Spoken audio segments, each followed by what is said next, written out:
Okay, the Afrifa. Mon try that. So they will say anything about Mahama. When it comes to nation building, when it comes to intellectual analysis of issues, deep analytical reasoning on matters that borders on our nation, I don't know where will you come close to me. I'm telling you, not to sound boastful, in all humility. I'm going to talk about your mama today. More fire. I'll talk about your mama tomorrow. More fire. And I'll talk about your mama the next year. And I'm going to sound this warning to you. So, Katachie FIFA are responding to a year 1 year Captain Smart Dema. Some journalists be all chess and you can say His Excellency John Dramani Mahama asem. Jise or no Captain Smart near other journalists Omubuama President Mahama eba so no omone ho kan say omobe kan aye President Mahama asem. Any other allegations Katachie FIFA are responding any can take Captain Smart in some kind. Let nobody or one media mo krum ha dare try yenya ye zine ba ye no mama yenya yenka so yem from so na modin beko memma pola do watchre ye na no da so be kama Mahama sem ne takra ma be fam e ma se fe kan try da ne takra ma be fam e ma Evans Benson try da ne takra ma be fam okete Afrifa se kwakuti yan yi na di by February a that's all that was Angela mon try da so they will say anything about Mahama. The tackle my fam. Montro and net date and talk.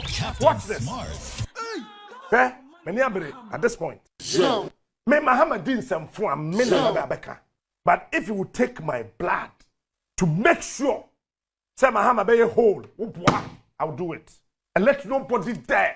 Sure. Let nobody dare in this country. And for the records, first time Katachie FIFA is streaming for the records. I will just say Afei no so ebe tuja efa Ghana and sama eko so the first time I all streaming and the setup ye bibia no and then the first time in respond to Captain Smart and other allegations. So many why you say Kojo Smart say Katachie no kura wonde Katachie wodi Leo Mensa ana waba no so wodi Katachie na waya Fantini ana de na me de tabuna to no so se Jomama ni ho a Jomama abadia wono Katachie wontimi nya adwuma wa hada baby waka Jomama asem akobi wona na eka oboa se wona na eka oboa eno ka Ghana problems owie no so obema ko kutia pamome wono it will be no me reason aye ne so akotena o se ne kwakutin na apam me wono captain na ye ene ma me ne Kojo Smart ni ko Kojo me na me ni ko mo fa no so afi mo fa no mra mo fa do so asement mo fa no mra Kojo ono ni mishia umre bi na me frɛ wo fa when me dia ko because me obu osununku bi ma before that and about me ya wiase say nipa me wo guo ma na consistently oh yeah, near maybe a bema say buono. And that's exactly where you are putting me and you. More fire. Well, you watch radio on TV as a nam make every family baby, and I'm moving fast. More fire. More fire. Charlie, the noise is too much over there. Watch radio on TV as a Kojo Smart. Now me work kurasi. Now me Dibomfa United Primary. If so to tell moi the obobo na kurase ni ade kura de kan wo Gala wo ba Kumase nko wa mo we Capital Radio we Fox FM we Kesiwa Radio wo ya Kesiwa ina ye Kesiwa ni mo Kesiwa Kojo Smart abrado humbio wo ye we nyina o Kumase one chini radio stations kura be num de o chini enti radio ni yemfiri ba bi nko ba bi anka wo chinchini wo ho ansa na ye de wo bankran na pienti mo buado wa bankran ewi achiri kura timi de na pienti CTV so etwa bonu didi na tem twa na ba ono so na be fa wo free ye Kumase do ba o ba ye wa ya adum fm ye de koka Kumase die num ho ye nsia wo free adum fm o be ye angel ba bi na ati ansa na me ba ho o be ye no ye de no koka ho anso ansa na wo onua TV ni onua wa ye de eno kura ye de wo free so na bia na ade ta wo ko se de wo ko dware ye hwan no o Smart TV bi a wo ye na so disco light ni ade wo ye de no ka ho a enko no fie ho de no no de disco light is so de ho eti di asem na Kojo na Katachie no ye Katachie no ye Fantini asabi mfantefo mo ye moa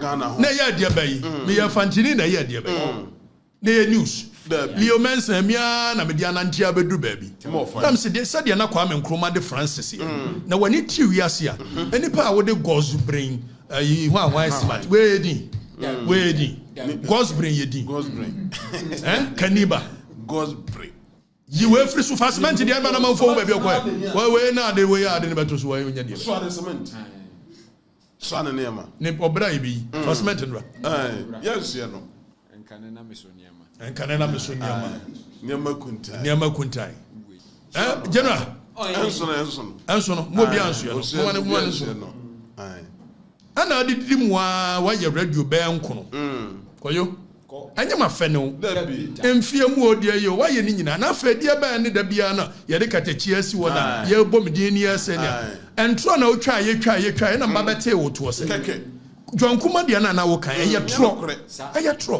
me no problem nyina ani more fire ma wo busuam ma ngasa wo yare ma ngasa ye sei me se ntro de otwa kire manfo na adwuma wasem ampa anso de ode ye manfo na na manfo no modwene ni mu ha to mo ntimi hwe ehunu se wo twa tro more fire kwajo smart me ba wose maadwo a ebo ni tuo maadwo me ni mpa kwa anto second ade ba chi yase maadwo bia anko anto oboa kwajo smart me ba wose nchire brofo ye friend carbon monoxide ade ba chi yase nya carbon monoxide oboa unsua de ana me se de no de mema manfo ne ho kwajo smart ye ne woso ye nya no na de joma ama ba mo musa kwajo smart wo de joma ama ne ba da bai de no ye o de ne ba ade no de bai more fire what the joma ama ne ba da bai o de ne free hin na bai adwene no yusuo na aja wo hwa na bibia no holding on to straw wo free angel ya no ya de kwajo smart se wono na me pamu me free angel na mo musa kwajo smart se no no ya pamu ni free angel de more fire si ya pamu wo de na me so ya pamu me na de ya nyintum so resign ye ne mo me de ya pamu me na wa wadwene ya adwuma ni ade ba no Messi Jahine na ne papa free Elmina more fire Messi Jahine what the Michael Liomensa mabusu ya Liomensa semwa na mba na msi abrofo sem no mo fam free me so nko ebise mi hu bro ne bi a wode emisada ko eti na na eminsa na amede ye de meto me papa na ye de be na ya Kaniba dia Messi Jahine ne maame akuanyako wo framansi adumasa more fire eti sade ene adumasa na wo free dia Messi free adumasa ebise akamfo ye dia na de nyasa more fire me maame akosua bi ne wa ne se efrita buom ne se pa ne eye emplaza wo sa akoto emplaza ya muhui wano na chiri ba mienu ne emplaza ne papa ne chiri ba mienu more fire wo sa akoto more fire wo frita buom ana me maame no aya wo no afia tuduo no free asante agona ko na yede na mkoye mfantini anu nti ze mintimi ni ade agona to na ekutu na wo na wo betumi agona chese me ma agona na ye ade be atwa ntura kire manfo no ama o magie di Leo no de ye tan ye di fun pa di abrofudi ni mia na me champion say tan pa akufado no de William wo hunu na adwene mu bie no asema yi pa abrofudi ebise me hu bro ni bia ode ageman na mo de colonialism ni slavery mu ntimi sori mfiri hu more fire God's brain you smart where you what they say na fe wo ye no say wo ye wo chiame wo Kumasi akwamu kofi ne yebusa akwajo smart se na Kumasi akwamu ne kura wo kan wonim de ye friend akwamu kwajo smart mubusa no wonim de ye friend Kumasi akwamu wonim ebso won frifie ho woni asafo hina yatu no edi asante hina tu no ana ja kalabule fo mienu no ma ayi se ayi momone kwa ayi awoda ayi de abankwa fie ana asafo hina no ede ayi ball wo ball se be ye na chi ne chiame nso de etimi bo frifie bia bukata no kwajo smart otu o mfiri asafo musa ne se ye tu asafo hine no okoda be na kwajo atimi aye ne ho so ye hine ukroma afa chiame pomada wodi hine no wai hade be no na me ye hine wa akwamu ne kroti ase musa no apam na afiri wo ye fantini se de me so ja wo me ye fanti ye nyina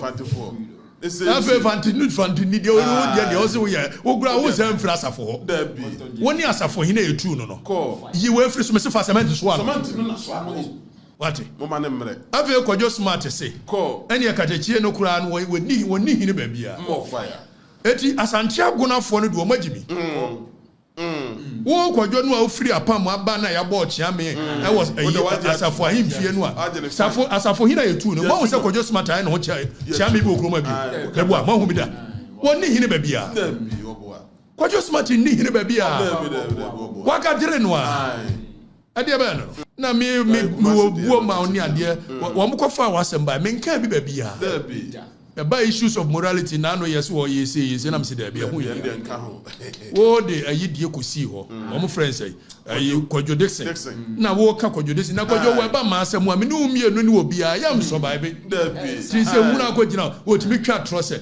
ayi na me ma me hu enru 8 oboa wo Kwadwo wo eme wo pepa wo pe Kwadwo pe ya nyina o we jatro na fe Kwadwo smart se ne ma menka joma se momfa ayi demonstrations e koy momfa pictures image na mamfo ne ana mo ye mesiri jimi mo jimi mo fire me tuo yi ko Akufo Addo abam am ye MPP ni mapa no fire na mamfo mo madwene no munya ha me na ese mo bom abaso me mo fire obi a me ye MPP ni mapa demonstrations akasi e course Akufo Addo abam nyina na meka ho bi more fire me na me lead chat orchestra demonstrations akasi nyina say yam pene ni ade afa ewie ya me ma be yam tamfo no krase say nyesa me pemamfo no asem akovi ye ko election 2 months to election na me ne ma ban ko galamsey ho anya me na ko nwuram Kwadwo smart o akukuru aye de ko ba bi me na me fa tuotuo me ko nwuram e ko fa nkrofo ba ye e me ye kan galamsey nsem na me nya bibidi but my conscience menton Exactly so.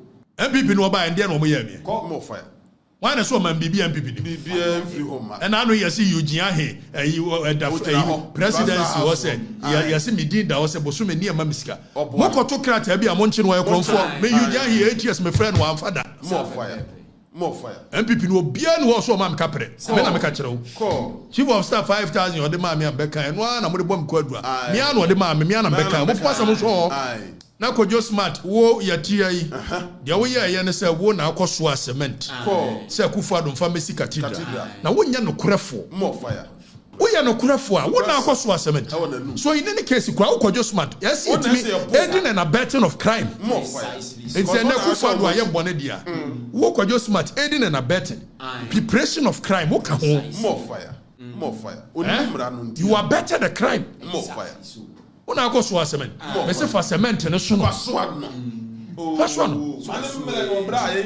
What teacher or Munyam for the second letter? Why, medium and pegma. Session, you want so. Obra, Bessie.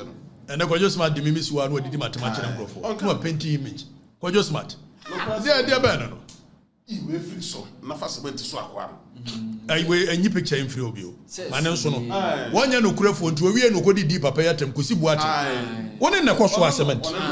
When I got to Israel bo amkofa ba nyina akwadwo na akoso asem na rekoto me hu se me cathedral me so da never ila bia ba ye one of the people who called demonstration me ka ho na ye maban na me ye MPP ni me conscience can never be bought mo ni ya change mo adwen se de ban and NDC for mo adwen awuo zombies gobi oyene NDC for na adwen awu short memory for it make a chie na yawe ana ka de chie no se de ban ne fa egusi wayo jana maso kwa didi woni hwe ka wo show no so a said the osori akoye comedy no akoso aye ne sa na Kwadwo smart so viewership enye obi a we viewership bia na kanya nsese if say yatia ekovi general yatia yi na wo ya ni ade ye wo talking point any concert party baby a na adwene ho pa talking point or minor and so any viewership on chain concert party it unya viewership ni bia nkyeresa wo ye bibia ye intellectual when it comes to nation building Kwadwo when it comes to intellectual analysis of issues deep analytical reasoning on matters that borders on our nation I don't know where will you come close to me I'm telling you not to sound boastful in all humility and I'm going to sound this warning to you Kwadwo onwards today so person come asem dia yes asem no abeka no deep. Yes, I mean responded to you. Because I will not be paying 10,000 Ghana cedi every 3 months. Somebody could pay him dear. Now we could just smart me concert, my man responded to you. I won't do it. You know what I say? Sa pepe. It won't get Kojo Smart, so Mamma Dina. Sa. Meneno imi enu yenye pe bebia. Won't catch so Mamma Dina. Kojo Smart, Mamma Dina. On me ukra bebia. Yenye pe. We are worlds apart. When we strike intellectually stimulated conversations that borders on the nation building, Kojo, you and I can never be on the same pedestal. You and I, we can never be on the same pedestal. Not to sound boastful. Exactly. In every facet of our life, when it comes to economy, agri, wherever you find yourself, if you like, I'm throwing this challenge. Oh, fire. Any day, anytime, Kojo Smart, I'm throwing a challenge to you. Oh, fire. Meet me anywhere you want. Oh. Take any topic of your choice, Exactly. whether international relations. And I'm an expert in international relations, so I'll cry there. Whether the area of agri, area of security, any other thing that you think that you have knowledge of, let's strike a conversation and see. If we are on the same pedestal, if you come anywhere close to me, you don't. Umoha, their concert in Nama Medina. Kojo concert no, Nama Medina. You won you baby you. Now your mama no be at me can't just me and can answer. And you're not idea Kufado by you, Soriano Peru, you never would trouble Kufado. More fire. Said you saw here and a sign. Your mama ever can answer. Be unsure. Be unsure your mama. You shouldn't then shoot China. The back can asempa. The fridge was there combating pig. And never be a warrior moon who you can see ambulance. Maybe you should. Yakufa be ye quine whopper by your west. And the PDS he said, I'm so by privatizing. And I'm quam rebel. I will be in your mobile. Adaka. Eti go Smart nya no korefo. Concert na wagadre sem. Na bia wo yan hihye adwuma. Wotumi tena wa me hunu sa wonam ayi Madina. A wo shata de blue wo wo Twatra. na madwene ne mo.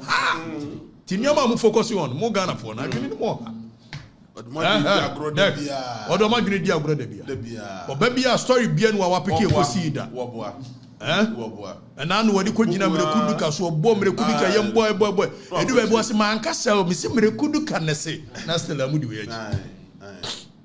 Original Shumsuna, what you go to Genesis. I am no craft for Kakos cement. May a good father and say, who will be the Bianwam Susoso. If anybody has a record of me praising a Kufado, bring it out. More fire. Kufado kwa cathedral. Why 11 na mijina mene Oliver mo. Ni ejina drop that budget demonstration. Me na dem di animu. More fire. Ye wie we nyina na Ghana for say be twa make the chiada pa. So musika de chiada e dey. Majo musika. Medi minister. Medi CEO. Masewo musika.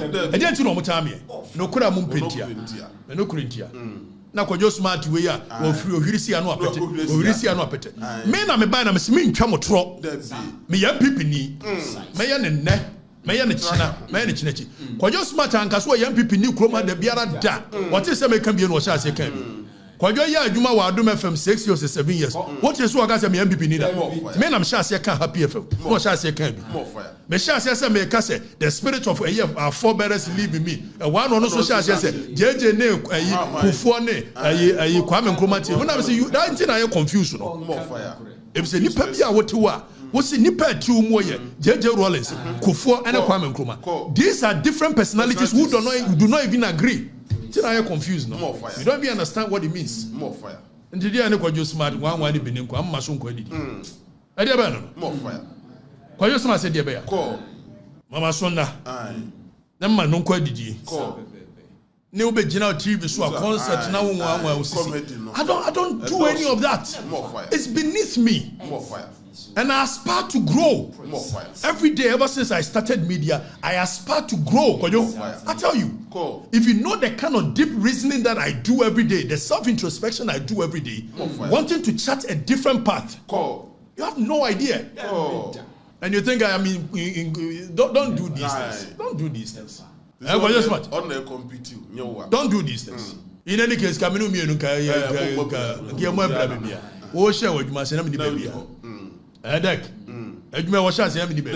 all of a sudden, competition. We are not competing. We are two different brands. At some point, because people wanted to merge our brands, But when you and I came at Pies, when they saw that there is a clear difference between intellectually stimulated conversations being had by me and the concert. So let me sleep, okay? And I wake up every day having self-introspection because I want to become a better version of myself. I'm in no competition with anyone. The only person I am in competition with when I look into the mirror is me. More fire. That's all. I'm not in competition with you. More fire. If there is any day I aspire to be anybody within the media space, it's not you, Kojo. It can never be you. That means I'll be looking too down on myself. You can never be my dream. You can never be my vision. The kind of vision I see for myself, Kojo, you don't fall with it. You are not in purview of it. You are not in anywhere close to that remit. I'm telling you. That is how come I seek knowledge every day. More fire. I am paying to seek knowledge every day. Just my school no COVID. Also sorry no pa concert na. So Kojo Obasa o mama one is mama ka jo mama say my baby out nya far from baby am. Come close. Wo dey bramanim. Other than that, stop this nonsense. More fire. I think I've had enough of the nonsense. Okay, Mamidina. I had so much respect for you. I'm not sure where that respect still stands. Mamidina, I have a lot to talk about in this world. More fire. What person may respond to you, Bio, ever since from a na. Yes. Ovi, I got me in Keru play between and if you say that when you, of course, there is a saying that you only shout when you feel like your voice is not being heard. More fire. But so long as the people give you a hearing, why do you shout? Why do you still do drama? It's Gamueka won't start radio ni TV, because you wanted an audience. That is when you do drama. But when a plane gets to a certain point, it's so silly. And because you swap build the brand that you're solid, why must you come on air be doing concert? Now the time will go con was so kojare. Why no? Why and they will meet and shows 2 hours no they preach. Na man for no so and I know John Kuma die na wakofa a year chance here be sure what the boom quen irresponsible journalism which means inciting conform mo come you shoot two omo. We are no because or kind let trip. You free so. You know. I feel this year. Bashiano. I feel one zero. I'm going to talk about your mama today. More fire. I'll talk about your mama tomorrow. More fire. And I'll talk about your mama the next year. Precisely. Now go for the choir member by me party grandma vanchano. It is your mama the year. Deck. Go for the bamboo. Made a channel. Coffee made a channel. That's why I made a channel. Who not capture them film? Me buna kacho. 2 months to election. I'm going to go to buy Kuwa Galamse home. More fire. Ghana for more more fire. We are woody for. More fire. I'm going to more than diablo. If there is anybody or no crowes and come to me praising one, men are man by 8 years. Men in a coin. The only crime I must say is I'm saying go to Abama. Messi Baumia and your mamma and you know, Mumia Dukadaya. More fire. Then she's met you Suba Kodia and met you Sumi party, dear. What's someone Tiasi Amukoshipo? Once someone saw you, so near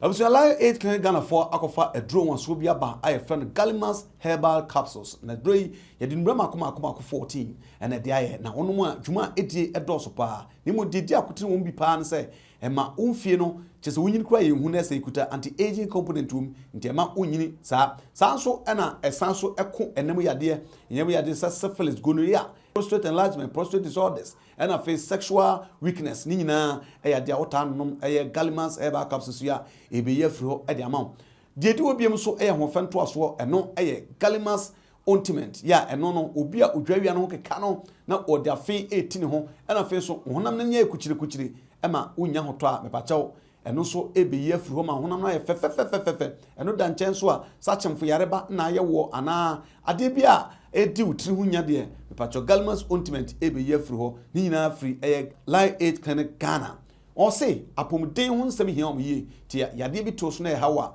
mepachew family mu odene eko Lion 8 Clinic Ghana numbers in the good screen no bomodi afa Lion 8 Clinic Ghana was your number 1 health expert.